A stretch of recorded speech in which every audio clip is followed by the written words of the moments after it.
Hey guys, what's going on? It's Caden Cleveland here with the Oklahoma Senate, and you're joining us for another episode of Budget Breakdown with our Appropriations Chair, Senator Roger Thompson. Senator, thanks for having us again this week. Always look forward to this. Absolutely. It's always a great time to be together and talk about some real numbers. Absolutely. So over the past few weeks, we started a few weeks ago talking about the big picture of where the budget is at, and the BOE announced that they expected a surplus of $612 million. Is that correct? That's right. And then we took a few weeks where we just broke down what those obligated expenses would be for the legislature. Exactly.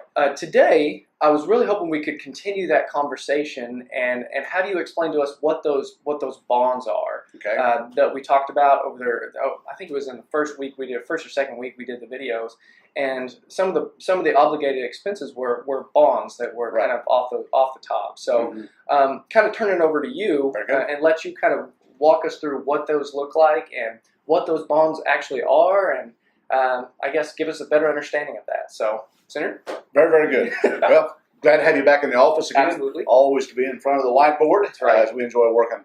You know, we talked about like our graduate education money, medical education money we had to take care of, ad valorem reimbursement. Right. Those are all obligations that we have to take care of. Today we want to talk about some other obligations. And when we look at our indebtedness as a state, it's very low.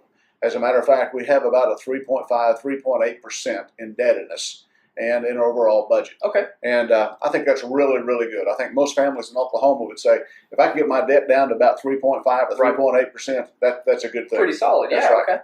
And so we passed several bonds over the last few years to take care of our capital. Capital is basically falling down. We all know that. But you got to start paying those back. And so we've issued 3 different bonds, and there will be a final 4th one that we will issue before that we are finished. Right. But we have to make payments on it.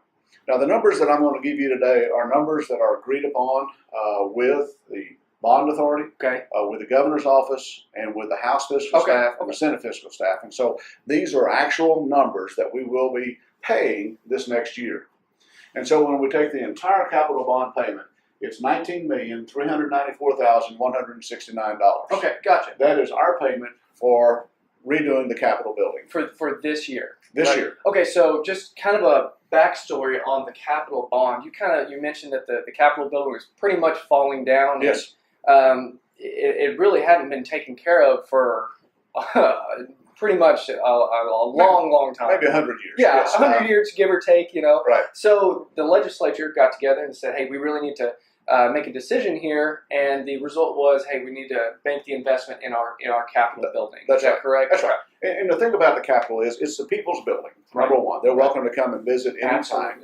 It is a museum.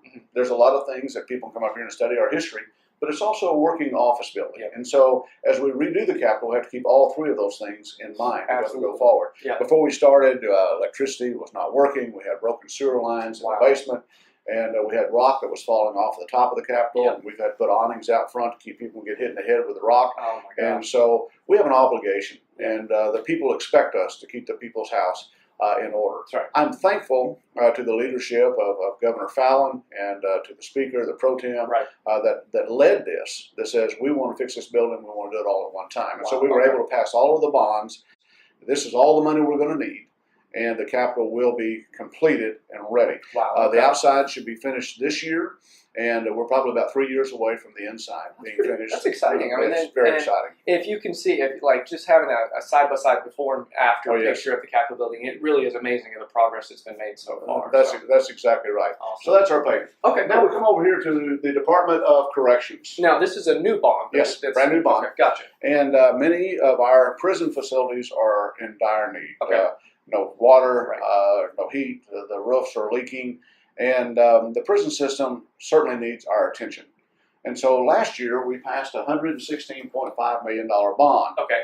Now, there's a lot of things that they ask for, but keep in mind that if you bond, it's got to be bondable. In other words, whatever that we build out there has to last past the payments. Gotcha. Okay. So it's kind of like if you go down and you buy a brand new car, they want you to pay for that in 7 years or less, or 5 years or less, because they know that car is going to be worn out during that 5 to 7 years.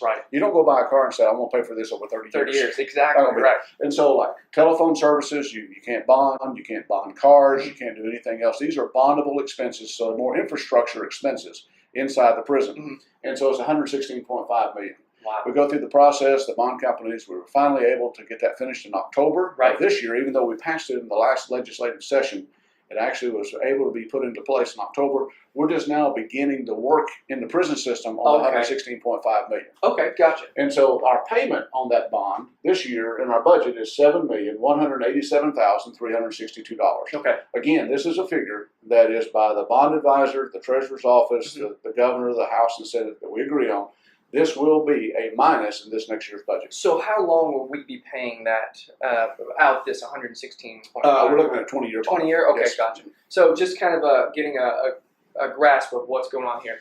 We took out, the legislature voted to take out a bond for DOC to help some of their facilities that were really needed in some dire need of some help and some really fixing up. So took out the bond, and this is our annual expense into that bond. That's exactly right. Gotcha. Okay. Let me ask you this: on that bond, is DOC coming together with a plan as far as how they're going to be implementing and correcting their facilities? Absolutely. Gotcha. And they will work through the Office of Management and Enterprise Services. Gotcha. They work within DOC. Yes. And they also present us with an itemized list Great. Okay, of everywhere this $116.5 million is going to be spent. We did not just give them, here's $116.5 million, go spend it. Right. We know exactly where every dollar is going. That's awesome. Okay, that was kind of my big picture question there. So, well, awesome. Thank you so much for walking us through those bonds. Guys, just to give you a heads up, next week's episode is going to be a pretty important one. We're going to be going over some really kind of brand new information because the BOE, Board of Equalization, is going to be meeting next week. Kind of give us a little background of what that's going to look like. You remember back in December when the Board of Equalization met, they gave us an estimate. And you and I have been working off of the $612 million, more than we had last year. Yes, right. Okay, the February number is a firm number. Okay. So whatever that number is, if it's higher, if it's lower, it doesn't make any difference. That will be the number that we will be budgeting off of. Gotcha. And we'll have that number February 20th at 10 o'clock. They'll give us that number.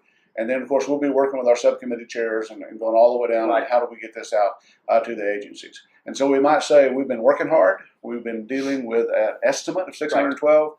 But next week, we get the concrete numbers. That's right. And we're going to work. Gotcha. So next week, when we actually have that concrete number, it's going to be pretty cool to see how those projections play out and actually be able to play with some real actual numbers and actually give people an update on where we're at right now as a state. Where's the real starting point, and now where do we go moving forward? That's right. That's right. And we'll talk a little bit about the makeup of the Board of Equalization.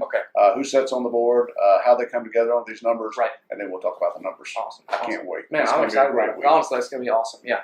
Guys, thank you so much for joining us. I hope you've been able to learn a little bit about the bonds that Senator Thompson walked us through today, about the necessity of those, about how they're used, different things like that. But then also, I hope you'll join us again next week because we've got a really exciting episode for you with the Board of Equalization. I guess their results or their what's that called? Well, they're just the numbers. The firm numbers that are coming out.